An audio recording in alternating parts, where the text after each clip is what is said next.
আমরা একটা সময় মানুষকে খুঁজতাম মানুষের মাঝে, আজ মানুষকে খুঁজি মোবাইলের পর্দায়। হাসি আজ লুকিয়ে গেছে ইমোজির আড়ালে, কান্না আজ চাপা পড়েছে ফিল্টারের নিচে। মা পাশে বসে আছেন, তবুও কথা হয় না, কারণ আমরা ব্যস্ত অচেনা মানুষের ছবিতে। বন্ধুরা কাছে থেকেও দূরে, কারণ আমাদের চোখ আটকে আছে শুধু লাইক শেয়ারের সংখ্যায়।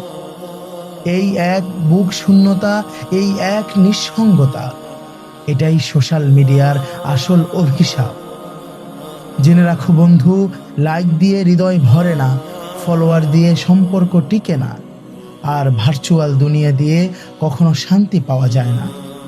সত্যিকারের সুখ লুকিয়ে আছে মা বাবার দোয়াতে, সত্যিকারের সুখ লুকিয়ে আছে বন্ধুদের সাথে খেলাধুলায়, সত্যিকারের সুখ লুকিয়ে আছে মসজিদের আঙ্গিনায়।